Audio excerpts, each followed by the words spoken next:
This is the Business Connect, connecting businesses to the people, connecting you to who you need to know. I'm Josh Sullivan. These are the stories, the people. This is our community. Welcome everybody to the Business Connect podcast. I'm your host, Josh Sullivan.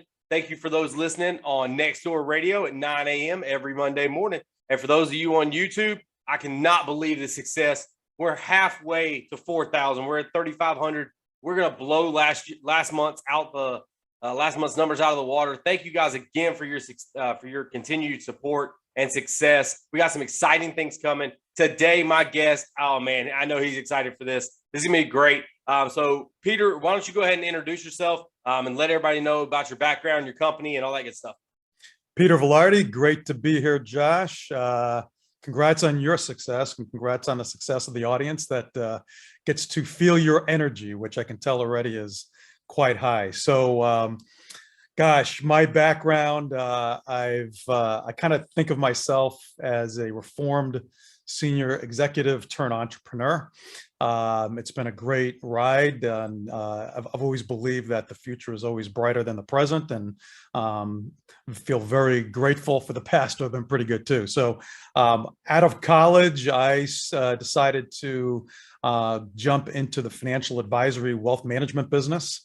At that point, is kind of in its infancy, and went with an outfit that was just bought by American Express called IDS, which became American Express Financial Advisors, became Ameriprise Financial, and got really turned on to build a referral-based practice. I became a CFP. That was a lot of fun. I served a lot of Italian business owners in the north end of Boston, which was a blast. And then I got really turned on after I did that by leadership and building organizations or small businesses within a big business. And so I spent most of my career with Ameriprise. I was there 25 years. Last 10 years, I was a senior VP of our national distribution. So I led 5,000 plus financial advisors. I ran the leadership program and wore a few hats. It's a great ride, a great run. I always kind of viewed it to be very entrepreneurial until the end.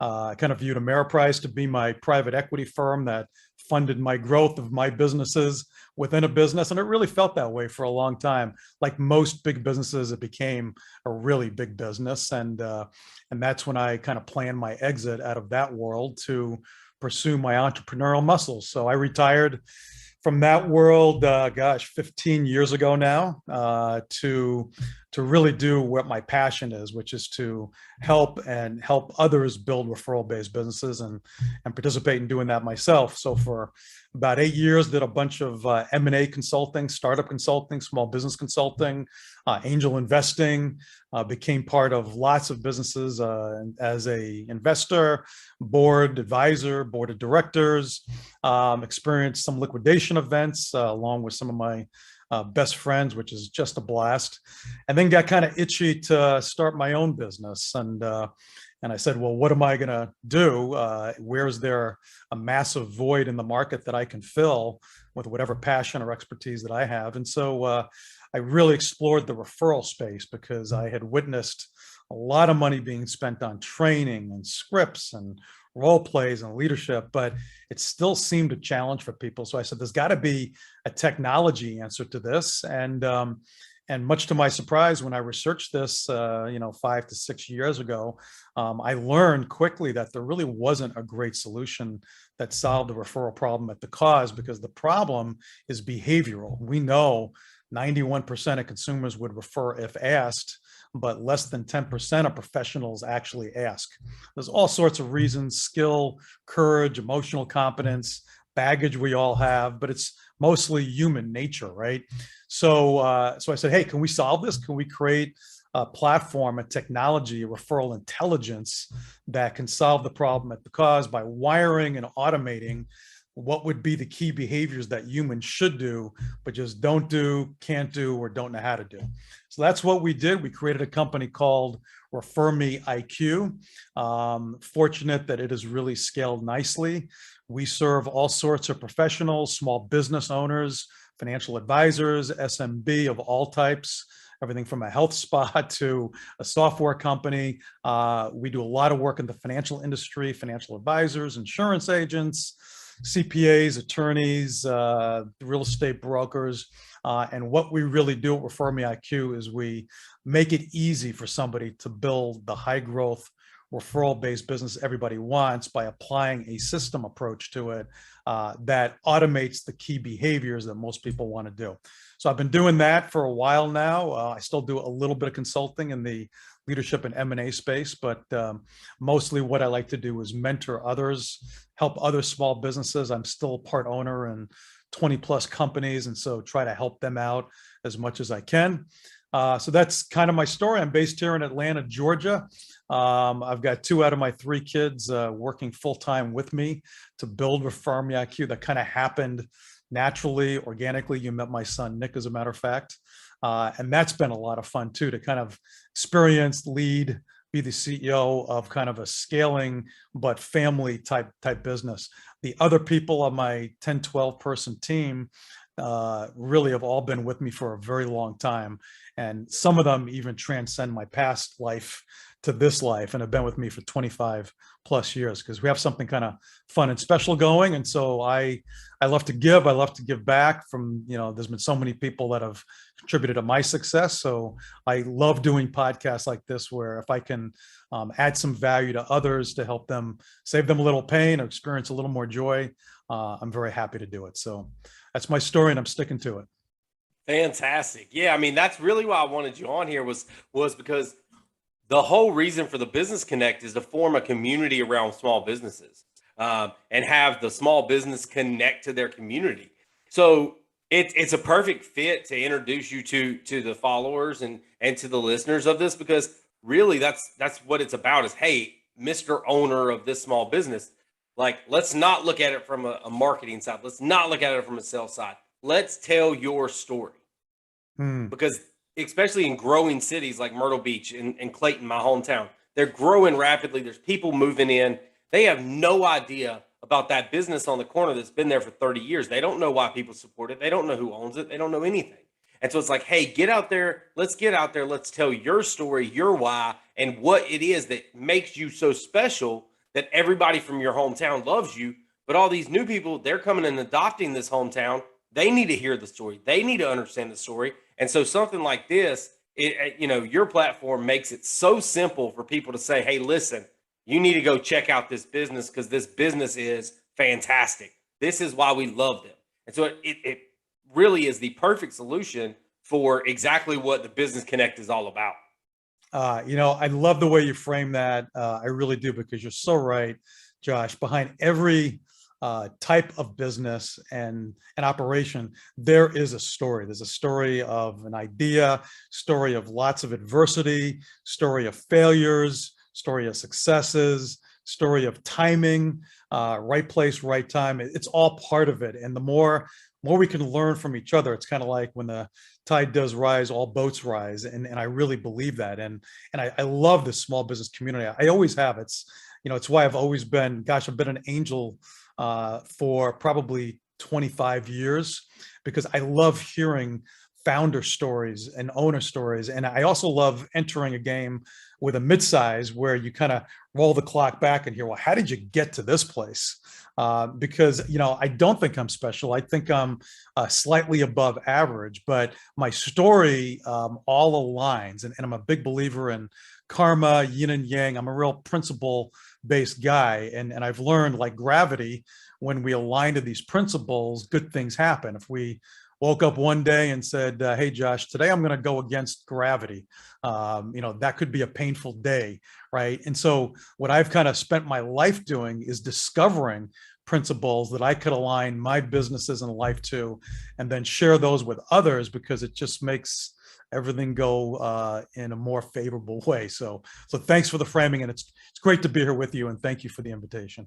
Absolutely. So now is when we jump into the main part of the podcast. I read a quote every week and get your genuine reaction. And, if I was a mind reader or could script these things, I would have grabbed a Ray Dalio quote. Since you're going to talk about principles, I would have grabbed a quote out of the book. But hey, I'm not a mind reader, so hey, we're just going to roll with it. But I do have one out of left field today. Beautiful. I get some random people on here. I don't know where I get these quotes from, but hey, this time we got Amelia Earhart.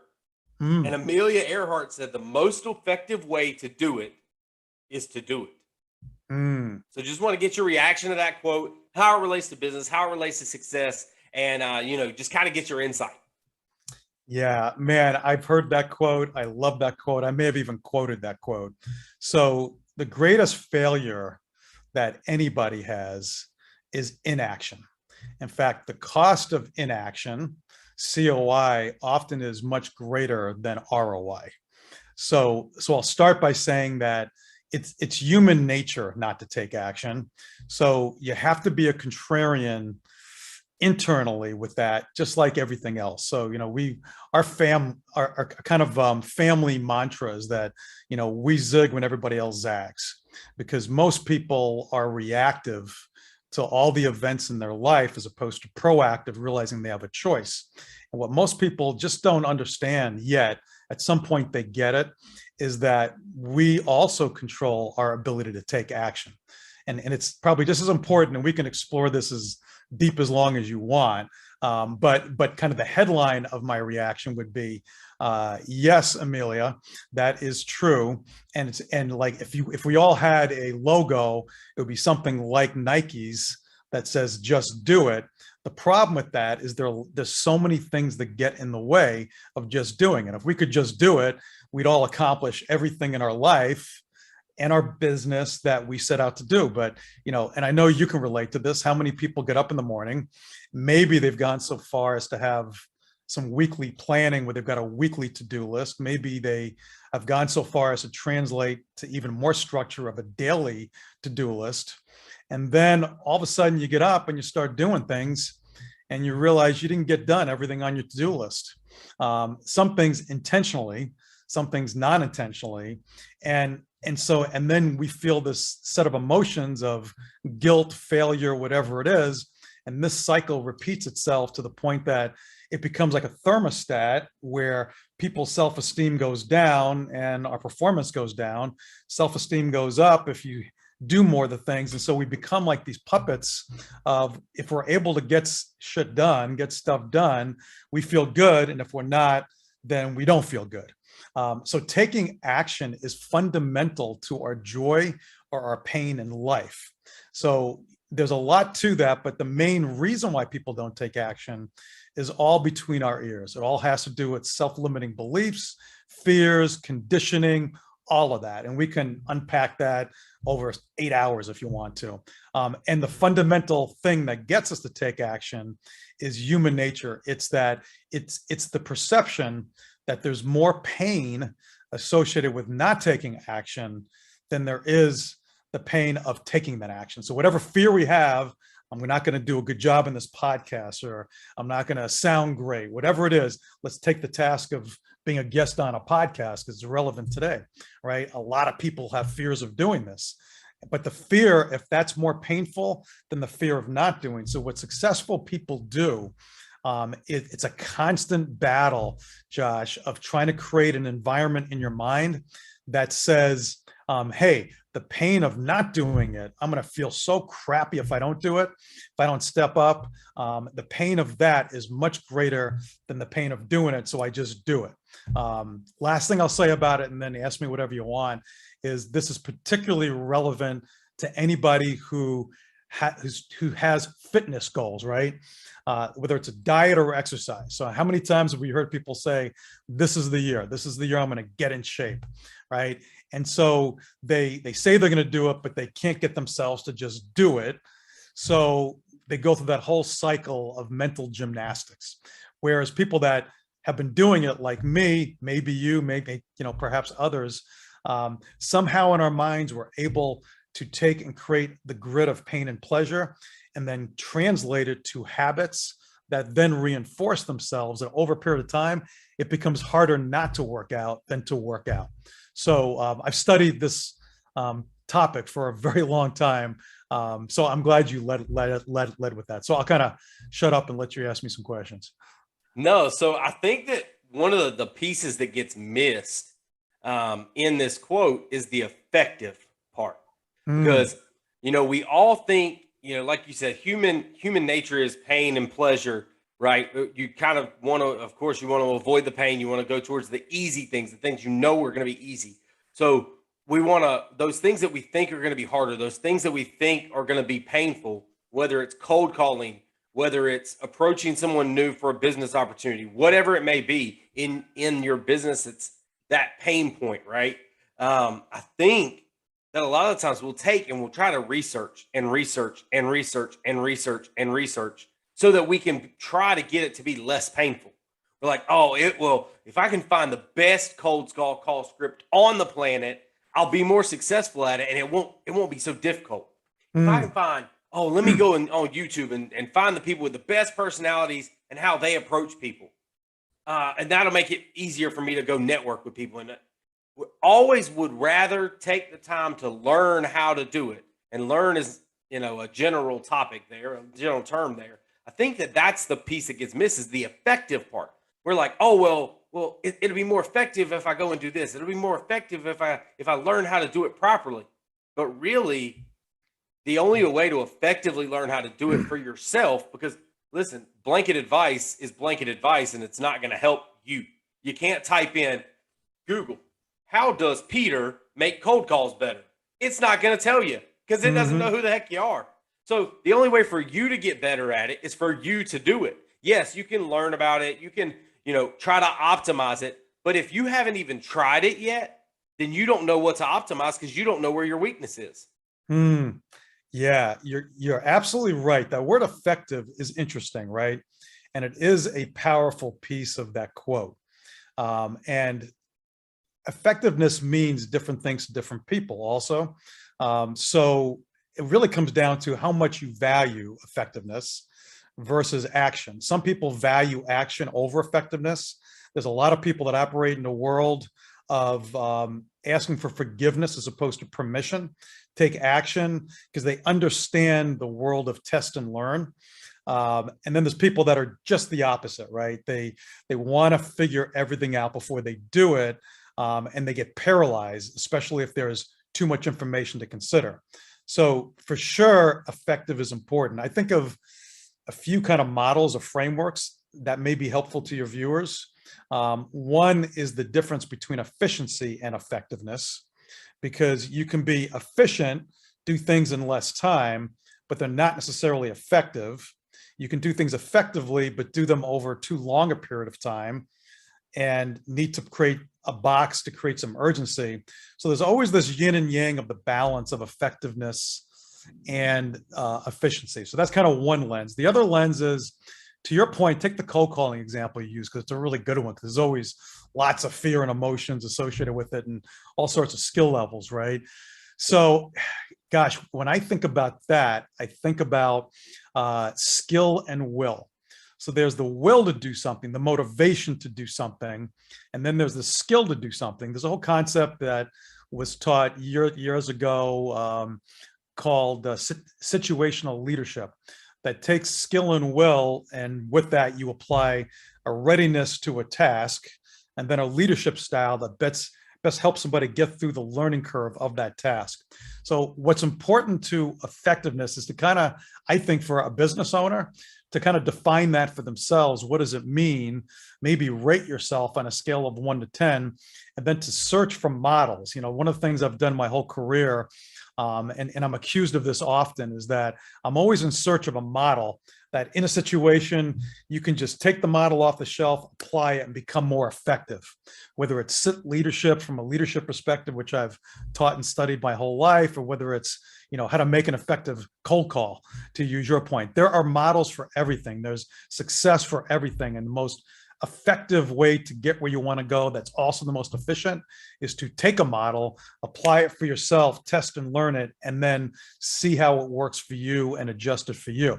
So second concept would be, look for models that can help you to do that, and take them off the shelf. I've been accused of, in any situation, being able to take a CD off the shelf, pop it in my brain, and kind of do it. And I was the guy at Ameriprise that did all of these videotapes and systems, because I was frustrated that we didn't have enough turnkey training for all the components of the sales and financial planning process. So I wanted everybody to have all these CDs that when they're in their alone time, one-on-one, on the phone or with the client, they can feel confident that they've got a model. And then the most valuable model that I would share with your group, I learned as a parent, because we sent all three of our kids early on to the Montessori school system. And I didn't learn this per se from the school, but as we were doing our research, I came across this concept called the Montessori learning spiral. Have you heard of this at all, Josh? I have not. Okay, so picture if I had a diagram, it would look like a spiral that keeps coming back. It's a spiral that goes north, but keeps going like this. And every spiral is kind of a learning cycle, right? And what she did is she studied all sorts of learning, and she learned how we learn.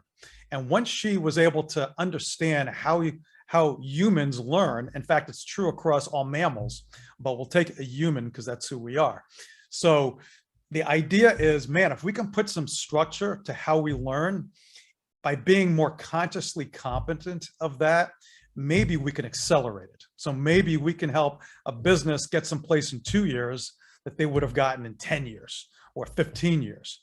I understand that's the concept. And here are the steps. And for those of you listening to the podcast, this is a great place to take notes, because the steps totally unleash the idea of effective action, because it changes the paradigm. The paradigm used to be, come up with an idea, do lots and lots of research before you take action. And when you feel it's safe, you take action. In reality, the game's over by the time you do that, and somebody else has done it. So then we got to think, well, how do we really learn and grow? And here are the steps. I think it's 5. So step 1 is, as a business owner, for example, and I'll apply this to your business, you come up with a hypothesis, something that says, I believe that if I do this, this will happen. That's step 1. That's kind of right here on the spiral. Here's step 2, and it'll surprise you. Step 2 is to take action. It is the most important thing to do. It's not learn, it's not, it's to go from hypothesis to action. Then you take action, and then you say, what happened? And then after you say what happened, you say, why did it happen? And then after you say, why did it happen? You say, what did I learn? And then you come up with a new hypothesis. And so I'll give you an example of that. So back in Rhode Island, when we raised the boys there, one of my sons was fascinated with the spotlight in front of the house. And he was just fascinated. And his hypothesis was, it would be really cool to touch this light, right? Because it looked cool, like this bright light, right? So he goes and he, of course, hypothesis, action, because he's a human and he wanted to learn. So he goes and he touches the light. That's his action. What happened? He burned his hand. Not bad, not awful, the perfect amount, actually, just enough so that he wouldn't do it again. So what happened? He got burned. Why did it happen? Because it was hot. What did he learn? Don't touch the light. New hypothesis. Look at it, be fascinated by it, but don't touch that thing, right? And you think about, and the number one place, if you look at studies show, at what step of the process do people fail in this curve? And you might be surprised, the place where people fail is between hypothesis and action. So that gets to that quote as well. So I thought I'd share that with your audience. Oh man, there's so much to unpack in that little piece right there. There's so much there. One thing that I thought was, what you're saying about, oh, well, it's great to learn about something, but the more you learn about it, it's probably too late to take action because somebody else has already done it. And so my thought process is exactly that. Listen, the more information that's out there, that means more people have already tried it. So you're not going to be the first one to do it. So if there's enough research out there for you to feel safe and comfortable to do it, then there's a ton of people that have already done it. Because you're not the first person to read the article. Clearly, you're not the first person to write an article. So, it's been widely used. You're not the first person to come up with it. So you're not going to revolutionize anything by doing it. Now, if you're learning from what they learned and then changing it in a way to make it more effective or make it fit your business. Maybe it's only ever been used in logistics and now you're trying to put it into payroll or whatever it may be, right? Then that makes sense. Yes. Right. But again, I think that your spiral, it's great. Or it's not your spiral, but what you bring up with the spiral is 100% correct. You have a hypothesis, you try it out. Then you reflect on what you tried out to make it more effective going forward. Or you scrap it and you come up with a new hypothesis. So, oh man, I'm going to cold call these people. Let me try it. Cold call. Wow, I didn't get anything. Or, wow, I got a lot. But if you just sit there and research, the only thing you can do is paralyze yourself more, because you're going to read that you should be getting 20 appointments out of every 100 calls. You should have 10, however many people pick up out of such and such number of calls, whatever the statistics are. You're going to have those statistics in your head of, okay, this is how many people I got to call. This is this. And then if that doesn't happen, you're going to be like, oh my God, I'm doing something wrong. And then you're going to stop yourself before you ever even fully tested the hypothesis. Yeah, amen to all that, brother. So what's interesting about that, the contrarian to what we're saying, to take the other side of the argument, would say, but how do you make a cold call if you don't know how to make a cold call? And so part of this getting from hypothesis to action, it's not like there's not anything in there. There is preparation in there. So you still have to own, we all have to own to get to that action step, knowing I want to get there as quick as I can. I still need some information and or leadership. But to your point, the risk is if you spend too much time on that phase, you don't take action because you get paralyzed by too much information. So you're absolutely right. But the other side of it would be you need something, whether it's a model, it's a role model, whether it's a leader that helps you do, tell, show, do. Let me show you the key behaviors of the task. Let me show you how to do it. Let me watch you do it. And this is where leadership is critical, because take that cold calling example. You can beat yourself against the wall if you have enough persistence, enough fortitude, enough courage, and you're able to sustain pain longer than others. Eventually, you're going to do a lot of trial and error, and you're going to get to the answer. But you may leave the career, you may leave what you're doing too soon because you don't get there. Enter a leader that can get you from that hypothesis to action now, because they say, hey, look, you're not supposed to know how to do this, Josh. You're brand new. So I'm going to lead you. And here's what we're going to do. I'm going to take a few minutes with you right now, and I'm going to walk you through the key behaviors of this task. I'm going to give you a script. I'm going to show you what you do, the do's and don'ts, what to do, how to open the call, how to close the call, the whole thing. I'm going to go over with you. I'm going to have a review session with you. It'll take us 15 minutes. Then I'm going to actually make some cold calls. Hey, I may be successful, I may not, but you're going to see me doing those key behaviors. Sound good? You say, cool, that sounds great, boss. And then once we do that, guess who's going to do it next? You're going to do it next. I'll be there. I don't care if you're terrible, if you're good, if they hang up on you, if you hang up, I don't care, Josh. I just want you to take a first stab at it. We're going to debrief it. And so what I'm trying to do as a leader is get you to that action place, but in the fastest way, as well equipped in a short time as I can, but feeling reasonably safe that we're going to disattach from the outcome and instead focus on the process. And then you do that, and then it's like, let's say you're awful. It's like, I'm not going to tell you you're awful. I'm going to say, hey, what'd you think? I was terrible. Well, you picked up the phone, you did it, right? And what did you do when you got off the phone? You did it again. What if that's all you did? You think eventually you'll be pretty good at it? Yes. Well, now let's help you get better at it. So the presence of leadership is critical to get people through it. Presence of a teacher, presence of a mentor, it doesn't matter. So leadership matters, which is important because as a business owner, it's so important, this community is so important to seek out mentors and people, because if there is a shortcut, and again, when I say that, I say it with a high degree of caution, because I believe the average overnight success is 20 years.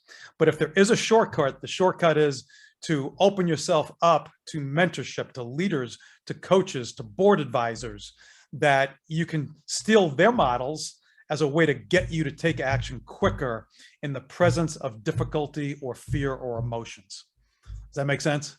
Oh yeah, absolutely. I think I think one of the things that is the biggest key is you're talking about models and this what pops in my head because again I hate the blanket advice approach of things and but it's all about again that action and learning from that action so that you can personalize that model. And what pops in my mind every time that you say model is Shaq and a Lamborghini. Is a Mm, Lamborghini one of the fastest cars? Absolutely. There's no doubt that that is a great model. It works. It goes fast. It hugs curves. It's low to the ground. It does all the things, right? The model works. Now, when you're Shaquille O'Neal or anyone else that's 7 foot tall, it doesn't work that great.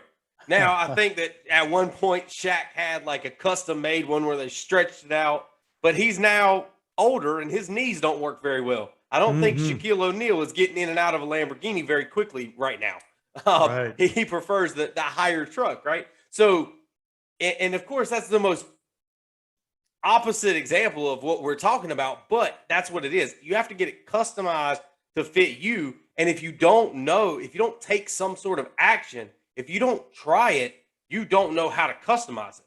Like we could just look at Shaq standing next to a Lamborghini and like, try to like eye measure it and be like, I think he'll fit.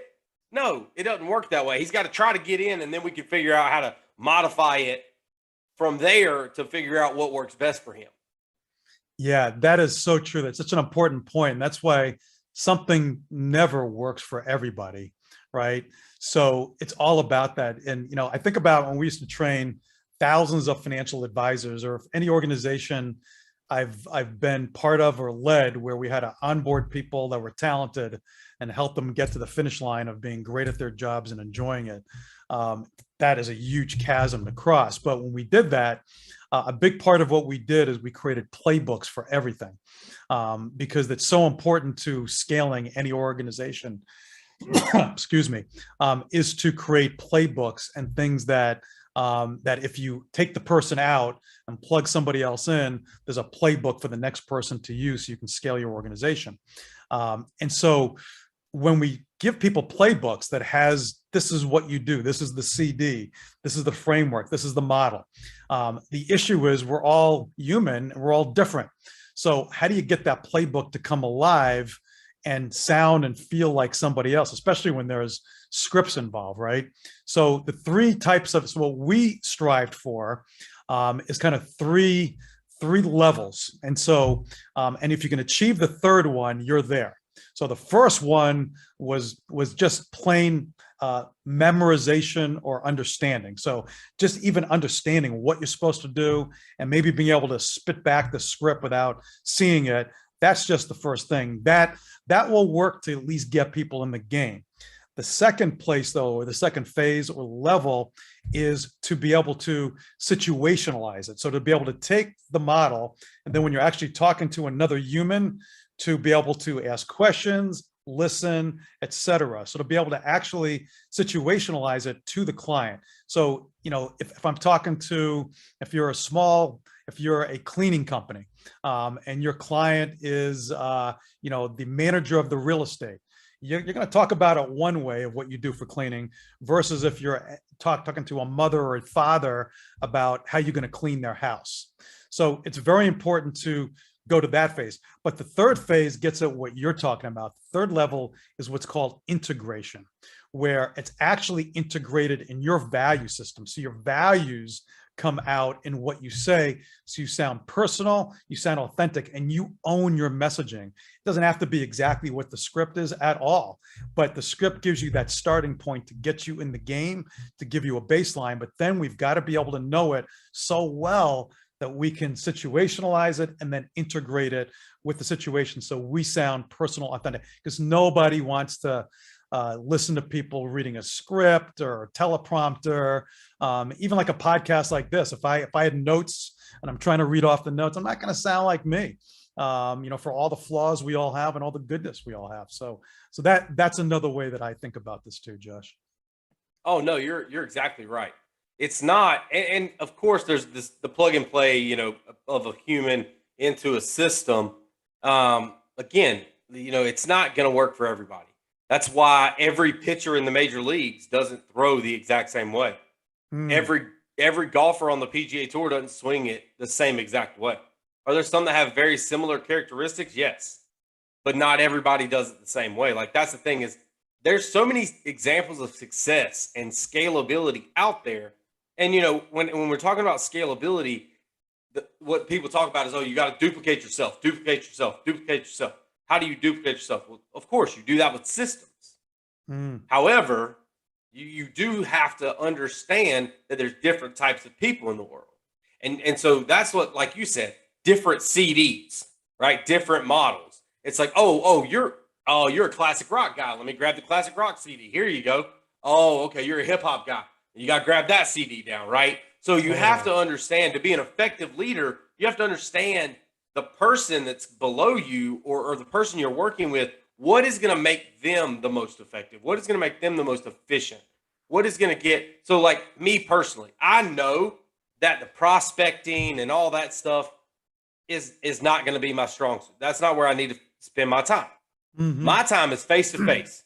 I can connect with anybody. I can network with anybody. I can learn about anybody. I know that that's my strong point. And so a model where I'm spending all my time behind a computer screen looking for the next person to talk to is not my strong point. Yep. My strong point is right here, talking to people. Of course, that's why, again, I'm still blown away by how many people want to listen to me talk. But again, that's why people listen to me talk, is because this is my strong point. And so you have to understand, okay, that's the face guy. Let's put the face guy where the face guy needs to go. Oh, okay, this is the research person. Let's put the research person where the research person needs to go. And so that's really what people get lost sometimes when they're trying to scale or trying to duplicate or whatever. Let's take the financial services industries, for instance, like you where you came from, is some people want to focus on this. Some people want to focus on that. Some people want to focus on this. But if you try to make everybody the exact same, then they're going to get the exact same clients. So that might touch 20% of the client target base. So you have to have the starting pitcher, the long reliever, the middle reliever, the closer. That's why you have a pitching staff, so that you can reach the whole gamut of who you're trying to reach. Yeah, there's so much goodness in what you said, and it makes me think about a few things from a business owner's perspective. One is you're starting to get into leadership even more. And as you think about great teams are not a bunch of people that are all the same. It's just the opposite. And a key part to a very successful business build of any type is to have the right talent in the right roles or the right seats of the bus doing the right things. And that is the primary job of a CEO or a leader, is to get the best talent in place. And we want tremendous diversity of thought, of skill set. We don't want people to all be the same. The strongest teams, there's all the roles and all the personalities and all the personas are very different. You know, one person may be a skeptic, one person may be a wild optimist, one person may be very high on action, another person may be a thinker. We want all that. So we absolutely want that. We want productive conflict, but we want people that are committed and rowing in the same direction towards a common mission. And we want people that share values that represents best the business. So we want all that. So that's kind of point one, is seek diversity, get really clear in your world or your business as to what roles are critical, what talent is out there to get it, put the best talent against those roles, lead them, support the heck out of them, but honor differences. Don't be concerned about it. I love meetings where we have some constructive dissent, where somebody stands up and everybody else is going here, and somebody stands up and says, wait a minute, that makes no sense to me, and here's why. And we give them the platform. Sometimes we agree, sometimes we disagree, and we all walk out rowing in the same direction. So that's kind of my first thought. You know, the other thought I have about this is that it's really, really important to understand everybody on your team in terms of their values, in terms of their simple genius of what makes them tick, their why. For example, you know, as you have said over and over again, Because if we understand everybody's values and their big why and understand their skill set, a big part of leadership is to help people discover their true gifts. And then for you to find the yin and yang of two things. One is looking at people on your team and making sure they're in roles where they can exercise their greatest strengths, as opposed to trying people to put them in roles where you're spending all your time trying to help them show up their weaknesses. Let's get them in roles where their strengths can shine, and let's at least get their anything that are gaps up to at least adequate, right? So that's really important. But then finding the balance of your talent approach to your actual needs of your business. Your business has certain needs requiring certain roles. If people on your team can't fulfill them, you need to help them find something that's a stronger role in or outside your company and find people that can do that role. So it's always both. I'm fascinated with leaders that only take a blank slate approach. They don't look at their team and try to get them into the right roles. They just say, I need this, you're not it, you're gone, you're in. And I'm also fascinated with people who take the opposite approach, where they construct their business around their talent, which I also think is flawed. To me, the most valuable, sustainable businesses are led by people that look at both. They look at blank slate, what the evolving needs of your business is, but also look at your talent set and make sure you're optimizing your talent, who are committed, who are aligned against specific roles where they can shine and really matter, but also feel a lot of satisfaction. No, that's like you said, you can't be, I think in business in general, you just can't have a set mindset and say that that's going to take care of everything. Like you said, you can't be all blank slate. You can't be all, oh, well, I'm going to make my talent work for me, right? You have to have some flexibility. You have to be able to evolve. You know, you can watch the podcast back, and there's plenty of times we've talked about evolution and changing with your competitors, being ahead of your competitors. Because again, the whole entrepreneurial world and the whole business world is constantly going through that spiral. It's that spiral over and over and over again, because the second you stop learning is when everyone's going to pass you. And so the thing I think that is perfect that you said and leads perfectly into the next section is that constructive dissent, that one person that's ready to stand up and say, no, this is what makes more sense to me. And so that's the savage mind concept. It's something that I've created, something that I have come up with throughout this podcast. And the definition of a savage is not domesticated or under human control. The other definition is lacking the restraint normal to civilized humans. So what the savage mind means and where it came from was not letting others influence your thought process, being true to yourself and not striving for societal norms and blocking out what the societal norms are and creating your own path, thinking your own way, being individualized in how to get to your goals. And so just want to get your, again, reaction to that. I know you're probably going to be in agreement since we were talking about the dissent deal, but again, just want to get your thought process on that. Yeah, I love it. As you would expect from hearing me talk, it takes courage to have that mindset. But, I believe in so much in what you're saying that it makes me, again, fall back to principles. I think about that, the contrarian always wins, because 90% of what we take in terms of information is negative and self-defeating. And so people who are successful find a way to ignore. It's almost like, I don't know if you meditate, but I do and have for a long time. Meditation is not about controlling your thoughts, because they just come and go. It's about allowing your thoughts. It's almost like observing traffic. It's like you step outside of yourself and you just observe the cars going by, but you're not going to jump in there and kill yourself. You're just going to kind of watch it all go by. Some traffic is good, some traffic is bad. You're just observing it. But so many people feel this need to address all the traffic, car by car, hour by hour, minute by minute, and it influences you. So if we just did what the media, for example, told us, we'd all crawl into a hole and die and wait for the world to end. And that's not the way to live. So we have to do the opposite. We have to ignore certain things, and we have to be able to distinguish between those things we respect and pay attention to and that matter, and things that don't. And we need to have these trees, these oak trees across the raging river, that we anchor ourselves to know the difference between the two.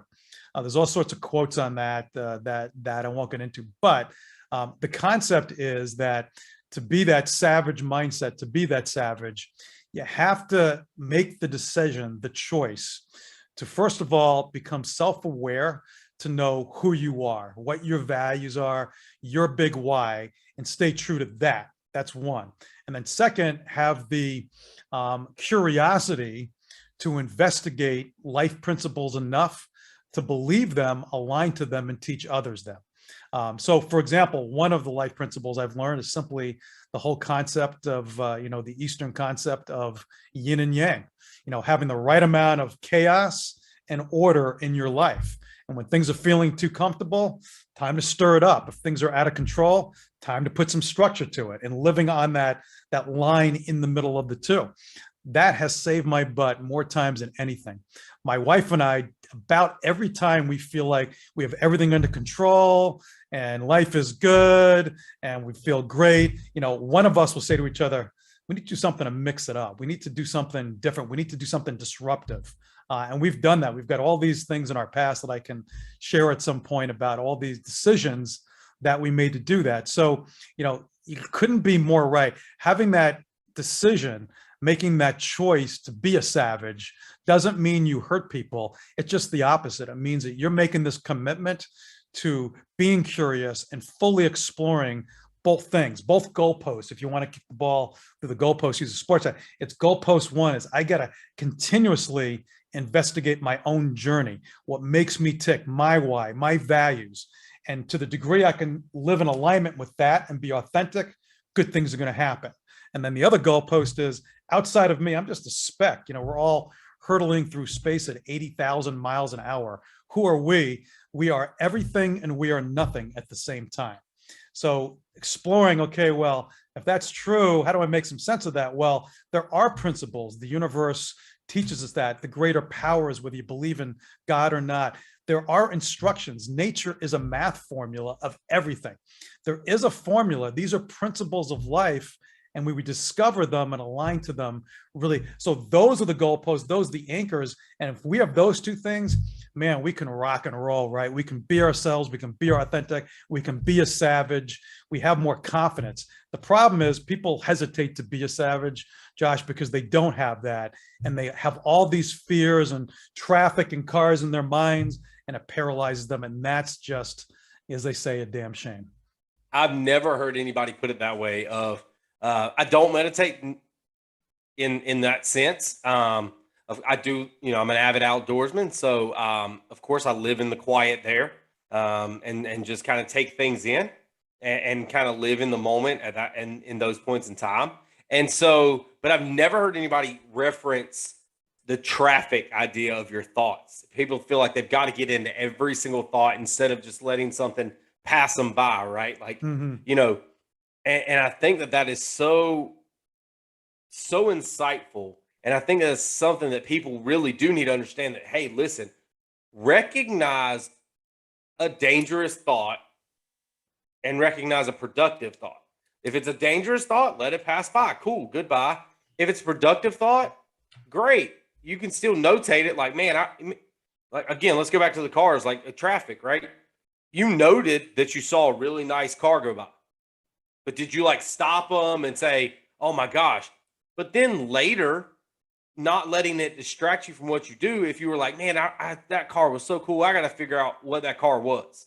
And then you can go and, you know what I mean? You can get into that productive thought of like, okay, hey, that was a productive thought. Now let me explore it. But you don't let it detract you from where you're going. But one of the big things that I kind of talk about in with the savage concept, savage mind concept, is that organic journey that you're on. It's like what you're talking about, yin and yang. It's that organic journey. It's like, I don't have this plan of, oh, all right, I'm going to go and start this business, and that's the only business I'm ever going to run for the rest of my life. It is, all right, this is what I'm doing today. I'm going to go work at this business. I'm going to do this. Right. Oh man, I learned something new. Let me go explore that. Oh man, and it's that organic journey through business, through life, through things that really makes you a savage because you're not dictated by these rules of go to work 9 to 5, have the same job for 35 years, never grow, never do anything, go back home, eat dinner, go to bed. You Yeah, live life at as it comes. that's it. And it allows you to be present, right? As opposed to thinking about the past, thinking about the future. That's the tricks the mind plays on us, is that it forces us to go back and feel bad about all the bad things we did. And it forces us to have anxiety, which is the future brought into the present, future fears brought into the present. And so, you're a nature guy. So when you go out and fish or hunt, I love to fish, I fly fish. And that is a big part of my meditation. When I'm out there with a fly rod in my hand, with the sunrise or sunset, that is a form of meditation. I don't think about anything other than trying to get my fly to the fish, get them to eat it, set the hook, and get them in the boat, and then release them safely. It's the only thing present in my mind. There's two resources that might be good to your viewers on this, depending upon whether they want to do something more about this or not. One is a book. It's a little spiritual. I don't agree with everything in it, but it's called The Power of Now. Have you heard of this book? I have not. I've not seen that. This is a great book. It's by Eckhart Tolle or Tolle. It is a great book on how to get yourself in the present, and that all the answers are already within us, and how the mind is kind of like the devil. And once we understand what the mind is really doing, because it's just a computer that most of the time is completely programmed the wrong way. And so we need to reprogram our computers, and we need to ignore 90% of what the computer is saying to us right now, because all of that is taking the worst of our past and creating all these fears of the future. So that's a great book. And then there's a great meditation program. I don't do a lot of it. I'm not one of these guys that's super structured with it. I learned the right way to meditate once, and then I do it when I feel I need to. But like you, I mean, I get really present a lot more now the older I get, because I understand now the power of it. And when you let that traffic goes by, it's easier to do. And the problem today, everybody's in information overload. Everybody's trying to multitask, and it's the opposite of being present. Instead, our minds, like when I do a podcast with you, you now are the most important person in my life, as is your audience. That's all I care about. I don't care who walks in my door. I don't care who's calling me. I'm not going to look at my cell phone. I don't care about these storms. But it took a while to get here, and I'm constantly challenging myself to become deeper with it. But The Power of Now is a great resource. Another one on the meditation side, if you want to really learn more about meditation, it's called Ziva, Ziva. I forgot the woman, I think her name is Emily, that owns it and runs it. But most of the meditation apps are all guided type of meditation. That's fine, but it becomes too much of a crutch. She basically takes you through a program to teach you. I don't get paid. I'm not trying to endorse it in any way, but I did pay for it and went through it, learned really the power of meditation, how to use it. And it's not stressful. It's just the opposite. It's just understanding that at a moment in time, if you feel like you're not present, you can take action to tie it back and do something about it pretty quickly. You can get yourself into that present state very rapidly through some form of meditation. I think the key takeaway from everything that you've said in this portion is self-awareness. You got to be self-aware of what your why is and who you are in order to have a savage mind, in order to be a savage. Having the self-awareness to know when you need to hit the reset button and meditate, like you said. You're not strict on exactly what day, what time, what anything like that. Because then you're adding stress to it. If you're 5 minutes late, you're going to add stress to it, right? But you're self-aware enough to say, man, things are just off. I need to hit the reset button. And whether that's going out in the outdoors, whether it's meditating in a quiet space, or whatever your reset is. For me, sometimes it's going to be in a noisy place. And that way I can't hear the thoughts. I can't hear the traffic. I just go sit down, have lunch at the busiest restaurant I can find, let all the noise by myself, let all the noise happen. And I block all that out, or I'm observant to what's going on around me, but it clears the thought process. Totally, totally. The best example in life that I know of that is actually my daughter, who's 21. She's super creative. Her name is Serena, and she is super creative. She's a creative entrepreneur. She does 4 or 5 things. But what's great about Serena, she's in some ways like Dory the fish, where she lives in a state of now beyond anybody I've ever met. And you know, when you're a parent, you become as much of a teacher and leader as you do a student, right? And she's taught me a lot about it. And you know, if there's a time ever when I feel stressed or anxiety, like I'm playing in the past or the future, I just think of Serena. I put a big smile on my face because she just lives in the state of now, to the point that she'll take action immediately on anything. Like if we talk about something, she'll just go do it. It's like, you know, we talk about a restaurant, let's go now. But her whole world is now, and it's so great to watch her joy, because everything she does is like she completely embeds herself into that moment, whether it's a conversation, being outdoors. She's got all these diving certificates. She loves to dive, and one of the things she enjoys is that. So it's fascinating what we can learn from people that we've led. And you know, today's world, there's so much anxiety. You look at suicide rates, you look at opiates, you look at you look at the, you know, depression. It's really scary what you see out there, and a lot of it because people live in this constant overstimulated state, too much information, they can't process it, so they're trying to keep track of the cars and the traffic, and you can't. And so understanding, to your point, when you're starting to wig out and say to yourself, wait a minute, I'm stressed, identifying that and then saying, hey, it's easy. I just got to get present. I got to take a deep breath. I got to use my senses. I got to see what, you know, what am I seeing? What am I hearing? What am I feeling? What am I smelling? Get sensed again with all your senses, and then ask yourself, okay, take a deep breath, and breathing is a big part of all this too, right? There's a concept called box breathing that I've taught people because I've learned it, where if you're feeling stressed, man, just do box breathing. That and what's called come to your senses, where you get clear on what you're hearing. We say that gets you. So there are techniques we can deploy to get present, and when we do, we just feel like this sense of calm, and we can become more effective, to go back to the beginning. Oh man, again, so much to unpack, so much good stuff there. You know, talking about the being present and your daughter, you know, what I thought about in that moment was, you know, some of these people and information overload and how people live their life right now. Like we're talking about action, action, action, right? And being present. And I think of a guy that the other day was talking about, he was a big foodie and he follows all these big restaurants on Instagram. And I'm like, man, if your daughter followed everybody on Instagram, you'd go broke, because she'd be like, hey, Dad, this looks really good. Let's go out to eat. Hey, let's take me here to go. And so, you know, I think that's the thing, though, is you have to be present in the right places. That's right. Like Instagram is not it. Facebook is not it. That's not real life. That's not present.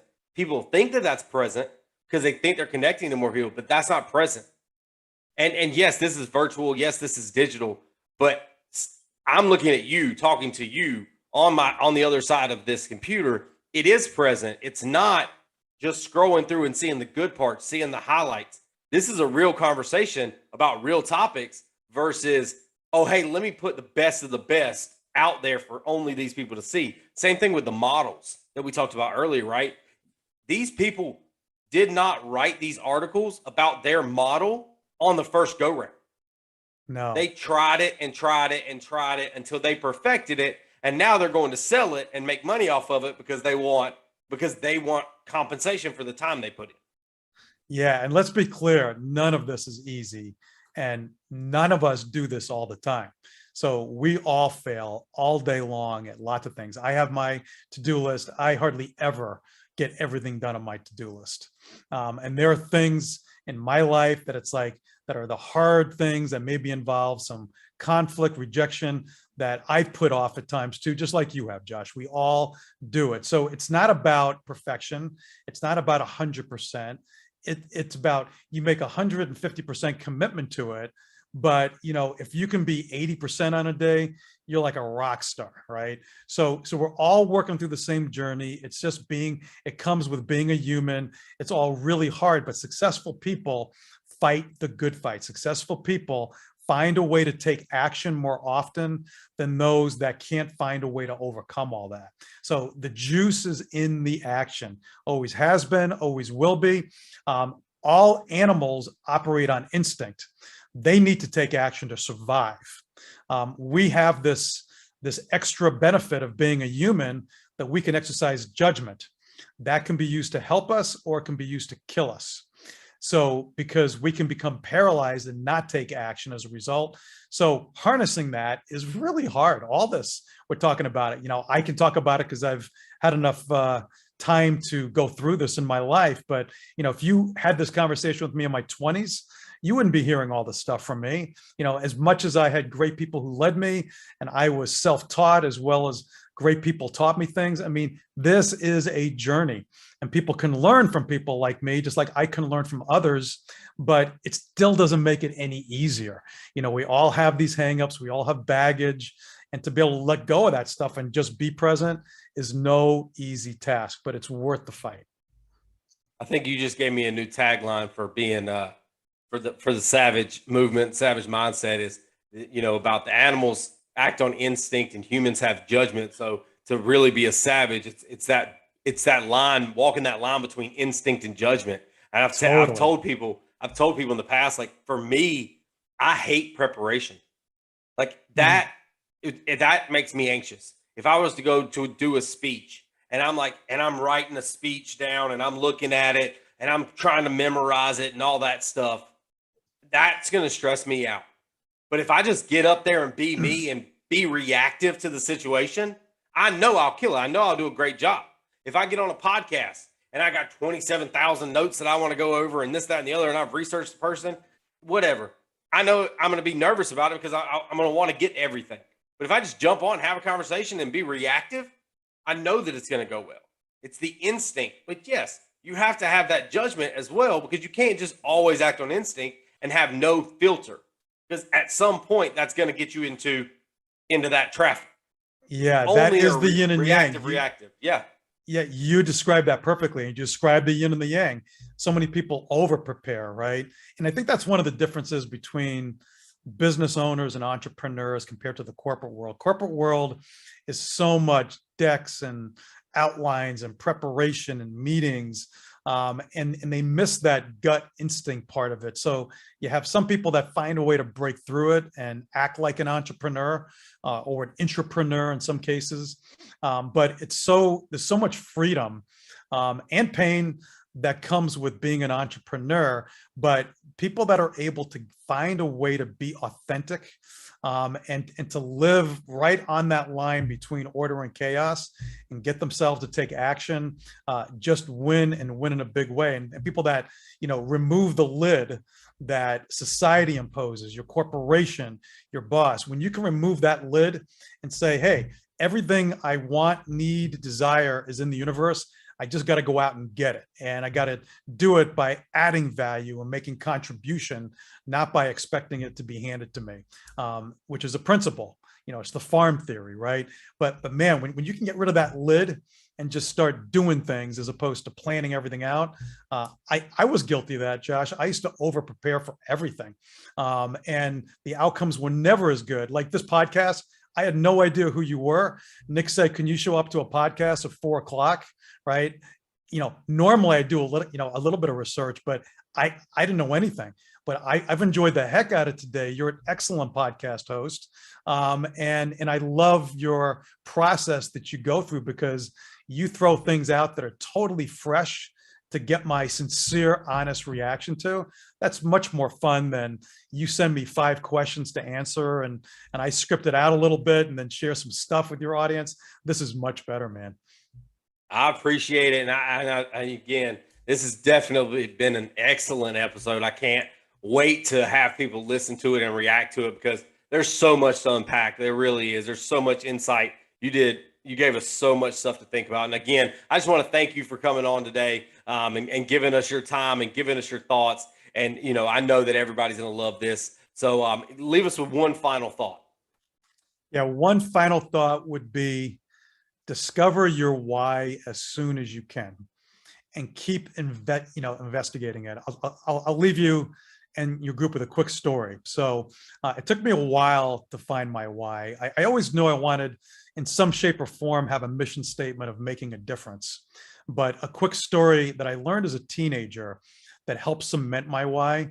And I learned that when I was like 10 months old, so I wasn't experiencing what I'm going to tell you, but I learned about it after, and it kind of defined me in some ways. We grew up in Westport, not Westport, Connecticut. I grew up there, but I was born in Columbus, Ohio. And when I was 9 months old, December of 1960, to give away my age, in December 1960, we always went from Columbus, Ohio to New York for Christmas to visit all the Italian relatives. And so one year, my father, who was really intuitive, he decided, let's drive instead of flying this year. He didn't tell the relatives in New York. But long story short, the flight that we were going to take, TWA flight, had a mid-air collision with a flight. All people on both flights perished in the collision. So when that happened, we drove to New York, and the family didn't know that we weren't on that flight. And so when I learned about that, and I've always had like this thing in me, I've always been kind of the peacemaker, problem solver, the go-to guy when problems happen. And I didn't quite know why, but what I learned, and now I know, is that I'm here for a reason. I'm not supposed to be here. So I'm here by a great fortune of a decision, one choice by one person, and that was my dad in this case, and my mom. And so, I feel like I'm on borrowed time, man. I feel like I'm here, and like I'm here from point A to point B. And though I believe in life after death, I'm saying to myself, man, I've got to optimize this time. I've got to give back something that I got. I've got my life that I wouldn't have had. So I need to really be the guy that somehow finds a way, person by person, organization by organization, to make a difference. And I feel this pull. And so when I act authentic to that, when I feel like there's no agenda for me, it's just for you, to give you the best podcast possible, interesting, really good things happen out of it. When I get selfish and I think about something opposite of that, not so great things happen. So it's an easy choice for me. Perfect. I love that. And again, just find the why. Find the why. That's what it's all about. So again, I want to thank you for being on here, and I want to thank everybody for watching, tuning in on Next Door Radio every Monday, 9 a.m. The video follows on YouTube. Thanks for pushing this thing so high, guys. I can't wait till next week to continue to share these stories with you. Thank you. I'm Josh, your host. Thank you, guys. See you next time.